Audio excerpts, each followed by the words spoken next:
Okay, hello and welcome to our very first podcast of The Middle Order. I'm joined by two special guests of mine, Khizar Ali, say hello, and Ijaz. Hello. Thank you, thanks for joining us. Well, we're going to preview the Pakistan-South Africa Test match that's going to kick off tomorrow morning in Karachi. But first, we're going to talk a little bit about some of the recent cricket that we've been watching over the winter. Firstly, let's head off to Australia, where we've seen probably one of the most historically significant results in the last few years of Test cricket, where India won the Test match 2-1. How do you guys rank this series compared to some of the past series that we've had, maybe in the past 3-4 years? Probably up there with one of the better series that we've had. Well, to be honest, it was a great series for a range of different reasons. Everyone expected Australia to turn up on their home turf with their strong men back and Steve Smith, Dave Warner, just set about the Indians. And it looked like from the first test after India got bowled out, but flipping heck, they showed some bottle and character. I think what helped them out was they had maybe less pressure on them when goalie went and they lost that first game. So they had nothing to lose, but even then they pulled it together and made it a competitive and compelling series. I think the best thing about the series was India getting bowled out for 36 while Kohli was still there. That was the best thing that happened. Brilliant from the guys that turned up. The B team beat Australia. Wasn't expected, but you could talk about Australia's now saying about the bowlers were kind of overworked, that you could see on the last day when they were trying to bowl India out. India chasing that down. They could have, you look at England now with the rotation of the pacers and stuff, and I don't know, I think if somebody's in form, you got to play them, but Stark was way out of form and that cost them. I like the difference in captaincy between after Kohli left, you don't have an in-your-face arsehole type of captain. Well, we'll talk about the captain in a moment. So first of all, was it that India played really well, or was it that Australia were really poor? I think in India, especially that last test, they performed well above what was expected. And you can argue that the Aussies were, they were tired or they had people out of form, but nobody expected India to win. I think I remember Waqas saying India aren't going to win this when that test match started, when people were talking about these new guys. Nobody expected them to win. But yeah, it was that they definitely performed.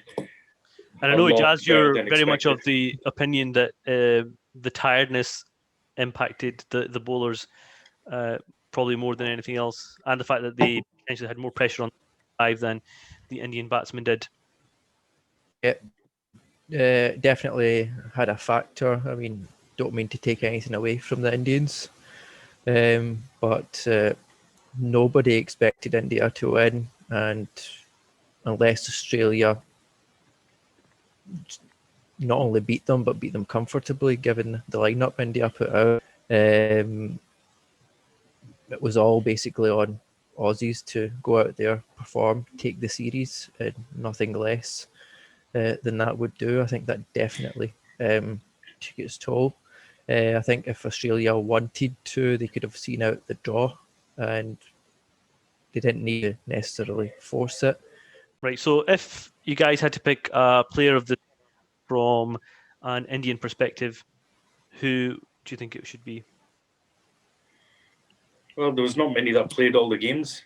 Nope. From India's point of view, there was hardly anyone that played all the games. So you could say it was a big thing once Kohli left for a new captain to come in and take on that responsibility. But you could also say he had nothing to lose, but I think he did really well with what he had. Ijaz, I think the captaincy of the series was what the player of the series for India, I would say Pujara on the batting front, hands down. He was a glue that held them together and allowed with other guys to play their attacking cricket, kept them in it.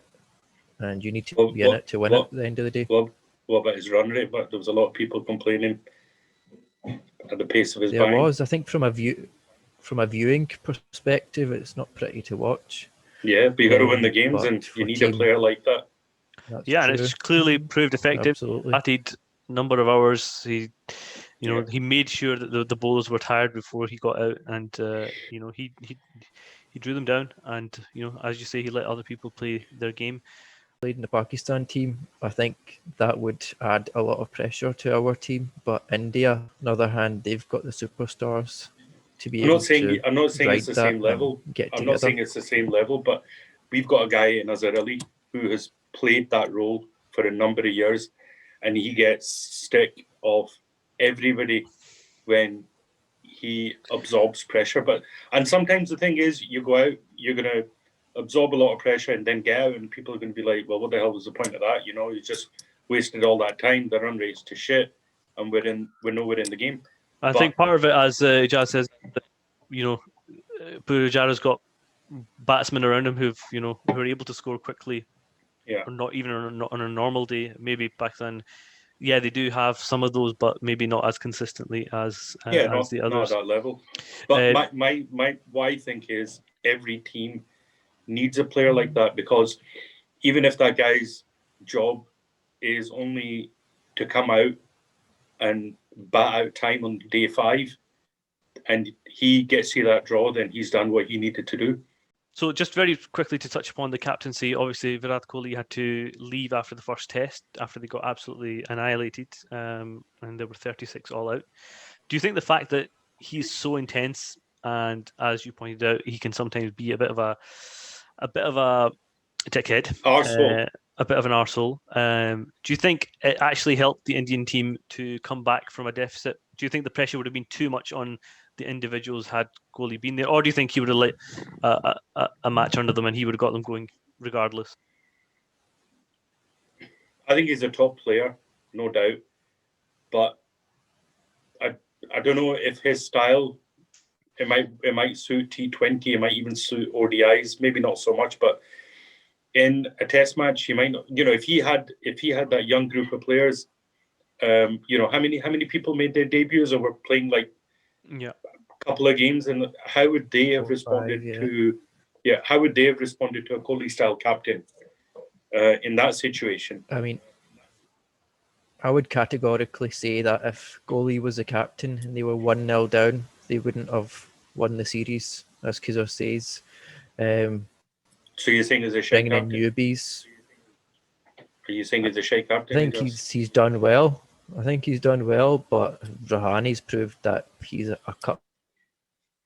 He was tested in the deepest of waters, came up trumps, and if India don't make him captain now, they can't make him I would captain. say People it'd will be start very burning difficult shit for down. them to change the captaincy just because of this, even though I think they should. And I think Rahane has a better attitude on the field than Kohli does, and I think that certainly helps his team. I think they've got a better option in ODI as well than Kohli. And to be fair, unburdened, Kohli would probably add 10 to his average. He wouldn't. It depends on how you look at it. Tendulkar became captain, didn't work for him. But Kohli, I think, when he became captain, his personal performances were better, for sure. So maybe it works for him, but it might not be the best for India. I think Kohli's done well, but there's guys out there who could do an even better job. Rohit Sharma for ODI. Yeah, well, we're pretty certain that there's not going to be any change anytime soon on the India front. They no chance. are playing England very soon. England, who are just coming off the back of another whitewash of Sri Lanka, something that maybe 10 years ago we would have thought unthinkable, that they would go to a never would have happened. spinning place with Herath playing Muralitharan before him. And to be fair, even though the ball has spun a lot and Embal Denia has played superbly well, somehow England have managed to now win 5 in Sri Lanka. I think this is the best prep England could have had going into a series against India. And for India, it's the best prep playing Australia before this, so it should be a brilliant series. And I hope Root's form continues. But then there's this bullshit about them dropping or rotating certain players, and they've got it. Yeah, that makes no sense. Makes absolutely no sense. And again, you can understand it with there's no chance that would happen in an Ashes series. They wouldn't be rotating people in and out of a Test series. So I'm surprised they're doing it here. They did it. Who was it last summer when it was Broad and Anderson getting rotated around and they both got pissed off? You can understand with them too because of their age. Yeah. But your batsman, I think with the batsman you got to play him when he's in form. With the quick bowlers, definitely the rotation works, especially in places like India and Sri Lanka, because it's going to be, really taxing on all of the bowlers. So rotating the quick bowlers round, and it also means that they come back they need to prove a point. So yeah, I think that that the bowlers it'll work for, but I don't agree with the batsmen getting rotated about. Yep. Especially if they're better players to spin. And, you're going to have Ashwin back, and he's another prick, but he's a quality player, and especially at home. Anyway, back to Sri Lanka and England. Just very quickly, Joe Root, he cemented his place back in amongst the top 4 or 5 batsmen in Test cricket. He went through a long period of, we're talking about his average. He's got a great average, but there's a lot of players that'll get 50s, and if you're going to be in that bracket, you need to be scoring big hundreds like you did now, and those hundreds bringing you the results and the wins. So yeah, he's up there, but then we can't judge him on the back of just these 2 games. I think this series, add on the India series, if he performs consistently like the likes of a Williamson would, then yeah, definitely. And he's played spin remarkably well, Ijaz, this series. I think the key to watching his, or even the success, has been his willingness to sweep. I think that's a great asset when the ball's doing all sorts. Not only his conventional sweep, but his reverse sweep. Even the conventional sweep, the sweep, he was doing a full-on sweep, but the paddles and stuff, it meant that they had to change their length and their lines because of that one shot. It's a very attacking shot. Yeah. Yep. So England have had 2 excellent Test matches. I would just point out that without Root's runs, without Anderson, taking all those wickets in the first innings, those 2 games could have been quite different. And maybe not, because Sri Lanka batted woefully in 2 of their 4 innings. I mean, the batting that they have got just now, it's probably as weak as they've ever had, weak as it is in international cricket just now. Any chance of any major wins coming Sri Lanka's way anytime soon? No chance. Okay, so let's move on to tomorrow's Test match, Pakistan versus South Africa. It's the first time South Africa have toured Pakistan since 2007. Looking back at all the records, it's probably a fixture that's actually not been that common. They've only played 25, 26 times in the Test arena. And Pakistan have never yet beat South Africa in a Test series. They've drawn a few, but they've not yet beat South Africa either at home or away.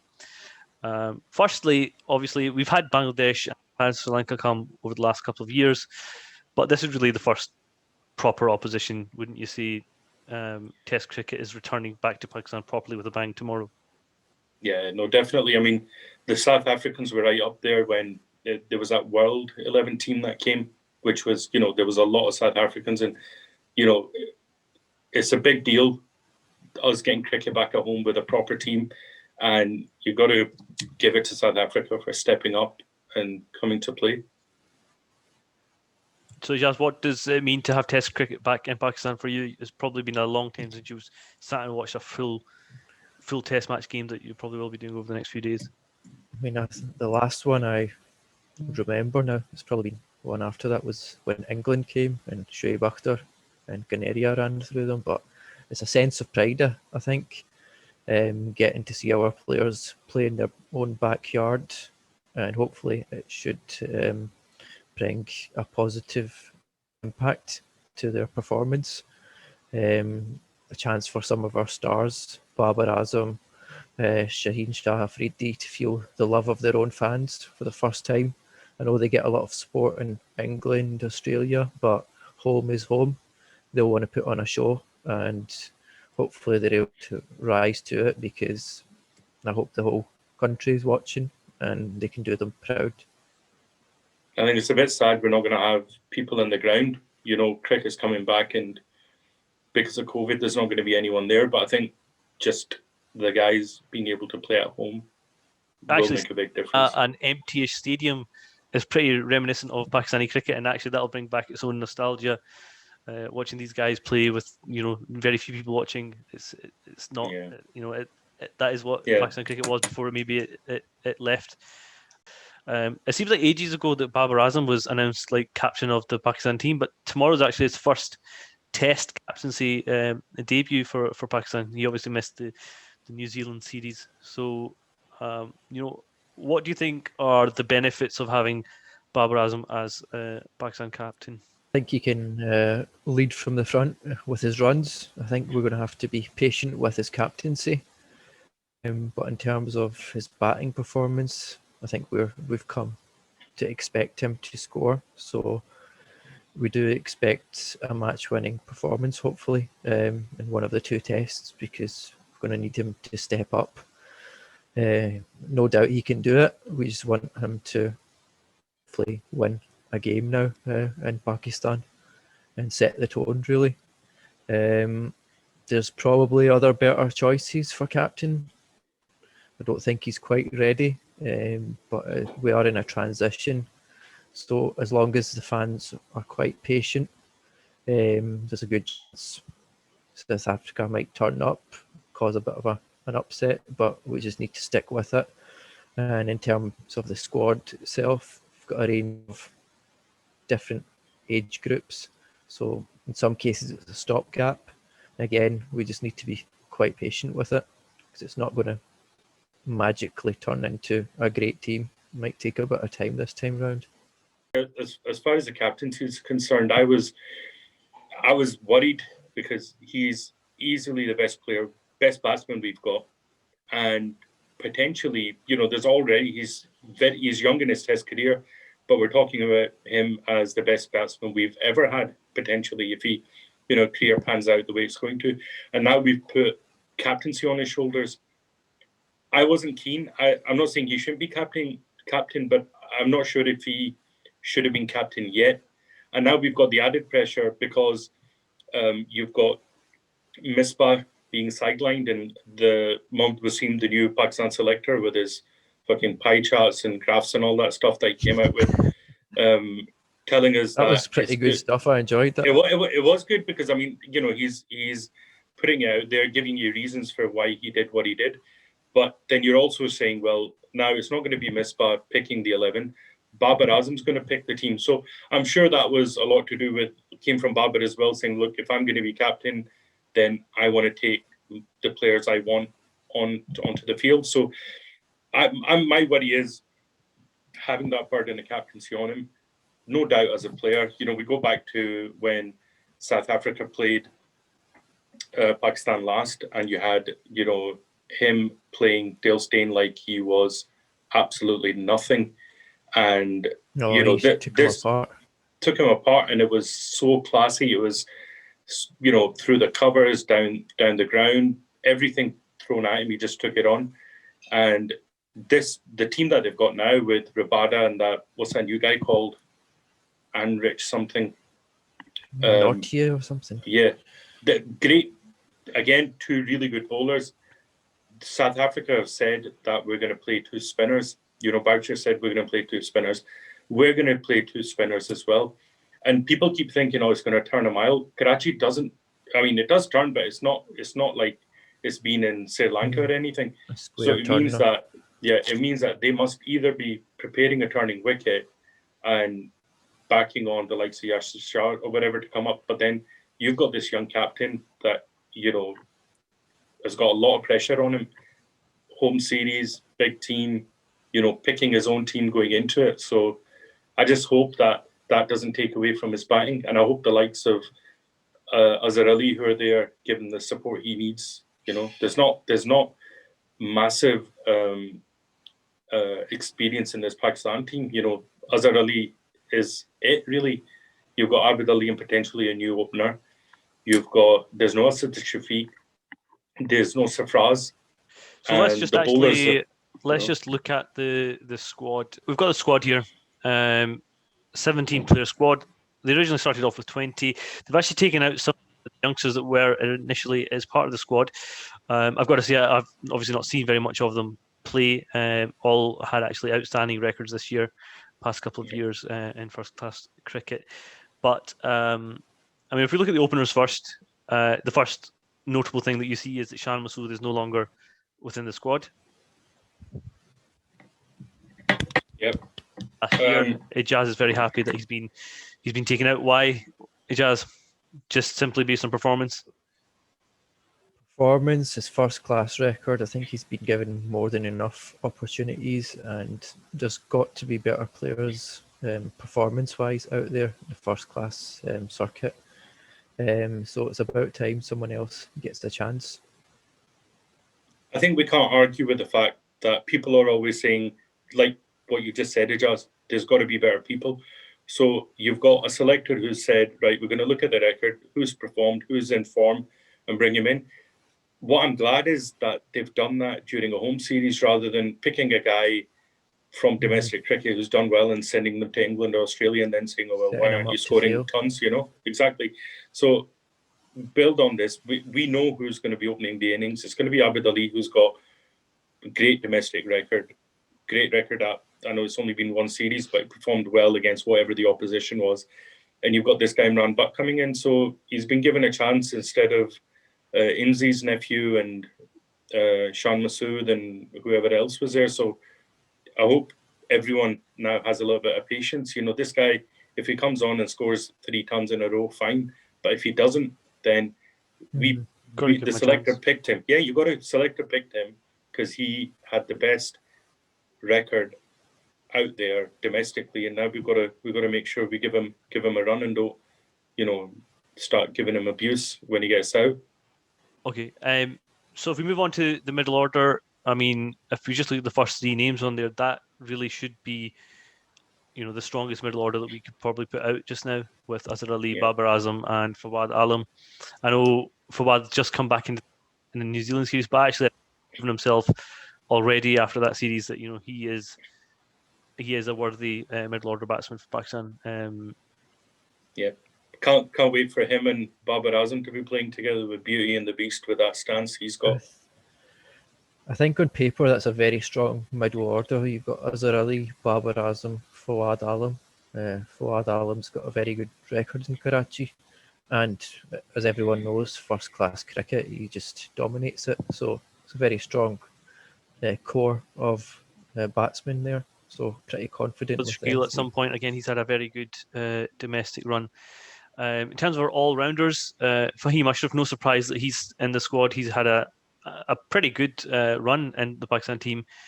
I thought initially when he came on the scene, he was struggling to take wickets and he was making runs, but maybe not a full all-rounder. But actually over the last couple of series, especially in New Zealand, he's actually proved himself to be a top player.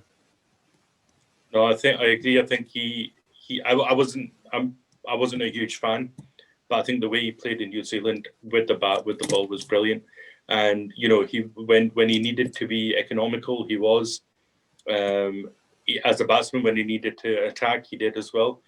But for this Test match, I'm not sure I would pick him, and that's just horses for courses. Because if we're going in with possibly 2 or 3 of the fast bowlers you've got at the end there, I think before we discuss all-rounder, we should discuss who the bowlers are, and see if there is room for an all-rounder, and then is it a spinning all-rounder, is it a seamer that we go with? Yeah, so let's look at the fast bowlers first. So again, notable absentees, Naseem Shah and Mohammad Abbas, who played in the New Zealand series. I think I can understand why Abbas has been dropped. Just a 2-match series, so there's not much game time to play around with. You need to be in and out, get that win. It's not on form, so maybe you can go away and get to the nets, whatnot, work with the bowling coach. In terms of Naseem Shah, I'm absolutely gutted for him. I didn't think New Zealand was the right tour for for him personally. I think Pakistan will miss Naseem Shah, not only because of his pace, but I think he's the ideal bowler for reverse swing, and there's nowhere better to bowl reverse swing than in Pakistan and subcontinent pitches. And as the test match goes on, becomes lower, skiddier bounce, and when you put that together with reverse swing, every ball's dangerous. It's on the stumps, and I think when he did play, I think he played last, he took a hat trick. So I was really looking forward to him steaming in at home. I think it's going to be a bit of a miss. I think with him, I think they did the right thing by leaving him out, because when they took him to New Zealand, he was coming back from injury, and he came back and he bowled in New Zealand, and he was 10 kilometers an hour off. Then he got injured, and I think they took him to New Zealand too soon. He was definitely not fit. He was bowling 10 kilometers an hour less. So he's young. Don't bring him back. You know, we don't want another situation where you got Waqar Yunus who's going to be out at the prime because he's got a stress fracture or something else. When he gets his pace back up, definitely. We've got other options as well. We've got Hussain and you've got Musa and all of this. So if the guy wasn't 100%, don't pick him. As far as Abbas is concerned, Abbas, it's a more slight difference because he was down about 5 kilometers an hour, but that made all the difference. You had guys now standing outside the crease to him, and okay, he was bowling at 1.5, 2 runs and over, but when he was up there as talked about as one of the best test match bowlers only a couple of years ago, it was because he was bowling that line and he was getting the nicks and he was getting the LBWs. Now his pace is slightly less, and the guys are standing out to him. They're still maybe not taking risks and attacking him. And fair enough. I think that's, you know, I'm okay with that decision of him missing out, and I'm okay with Naseem missing out if he's not fit. So yeah, and let's just talk about who's come in. And so I think we're all pretty excited to see this rebooted version of Hussain Ali, who's had a tremendous run in domestic cricket. So are we in agreement that Hussain Ali and Shaheen Shah Afridi will be leading the line tomorrow? Yeah, I think they should. But so, yeah. my only thing is, you got to remember, Hussain Ali was never an amazing test match bowler. He was an ODI specialist. He was at one time the best ODI bowler in the world. We've got to be careful about, you know, how we look at form across formats, and we do that with lots of players. They come in, this guy's really good, get him in the test team. You know, Hussain Ali's different. He's got first class experience now. He's got his form back, and he's the best option out there. So I just hope he can now eventually translate his form in the test match arena. Yep. We watched Haris Rauf in a couple of series. I've got to say, I've yet to be impressed by him as a bowler. I've not seen much to get excited about, other than maybe a little bit of pace, but I don't think he's directed it well. We have to have 3 seam options going into a test match, and they both said they're going to play 2 spinners, which is, you know, whether we go with a left arm spinner or we go with an off spinner, because Yasir Shah you would expect to play out of those 3. So for me, it's either Shaheen, Hussain Ali, Rauf and Fahim with the 2 spinners. Do you think you really need 2 spinners when you've got such a quality spinner in Yasir Shah at home? I think they've already said they're going to play 2 spinners. I think both teams have said they're going to play 2 spinners, so that's going to happen. And yeah, if it was the fact that they're at home, and it'll all come down to the toss. You know, if we win the toss, we're going to want to be bowling last in that test match. And that's the same with South Africans, because they're going in with 2 spinners as well. And the decision's going to look shit if you lose the toss and you end up, you know, bowling first, because one guy's not going to be doing anything for the first 3 days. Yeah, so we're thinking probably between Fahim Ashraf and one of the other 2 fast bowlers for the last spot. You would say, yeah, Rauf or Fahim, wouldn't you? What annoyed me was in the past they've picked 2 leg spinners in the same test team. There's no need for that. You need All right, to well, change on it that, up. based on that logic, then you tell me who you're going to pick. You've got Noman Ali, who's a left arm spinner. You've got Sajid Khan, who's an off spinner, but they say that Sajid Khan can bat a bit as well, so he might be a possible all rounder. Who are you going to pick out of those two based on that logic then? So I would probably go for a bit of variety. I know he's been tried and tested before. I'd go for Nawaz or whoever's the left-hander. I think it's So it's the older guy's the left-hand spinner. Noman Ali, he's a left-arm spinner. But then you've got Noman Ali and Yasir Shah both spinning the ball away from the bat. Would you not rather have an off spinner then? You've got variation because you've got a left-arm spinner who it's all. I mean, if you got a choice, brilliant to have a left-arm option. But then you got Yasir Shah turning the ball away. Okay, he's got his googly. Or you got Sajid Khan, or do you just say, right, we're going to pick the guy who's bowled the best out of these two in the nets, or who's most informed? Or are you going to pick it based on strategy and I think which way he's turning the ball? If Fahim Mushraf plays, then it covers the batting a bit. Then you just pick the best out and out spinner.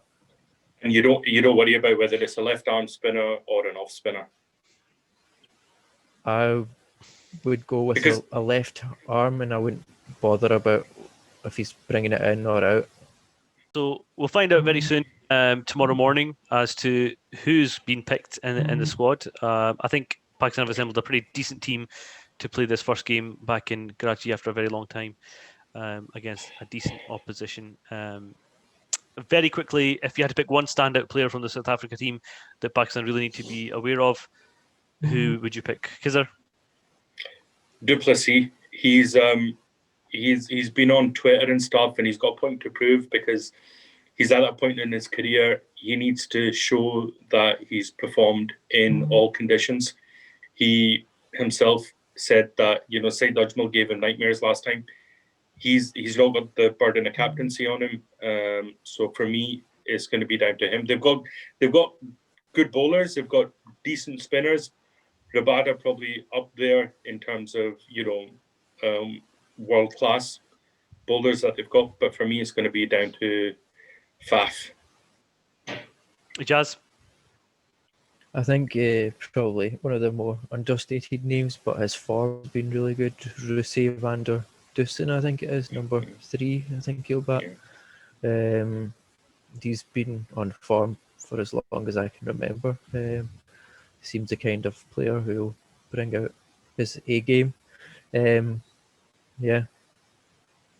my point of view, I think Nortje has had a really good few games for South Africa. I think he's going to be difficult to handle. Obviously, you've got Rabada and Quinton de Kock as well, who make up that team. It'd be interesting to find out how many of them have played in Pakistan before. I would guess not many at all. Faf's the only one that I would remember. I don't think. I think it was Boucher was the keeper then. So it's they've probably only got one guy who's been there before. Yeah, which makes it all the more interesting for a team to go somewhere brand new for them, pretty much. I'm sure they'll be looking forward to the challenge of playing in Pakistan. But gentlemen, our time is up today. Thank you very much. We'll hopefully reassemble in a week's time when we will know the result of the Pakistan-South Africa Test match. We'll do a depth review of that Test match. But here's wishing Pakistan the best. A quick prediction, Khizar, what's going to happen? Pakistan to win. Yasir Shah gets man of the match. Ijaz? I would go with the same. I think Pakistan, they're not as firm favourites as usual, but I think they should still come out on top. Well, we'll look forward to seeing what happens. Join you all tomorrow morning, bright and early, to see Pakistan versus South Africa. Thanks, guys. Thanks for your time. Thank you. Okay, thank you. Bye-bye.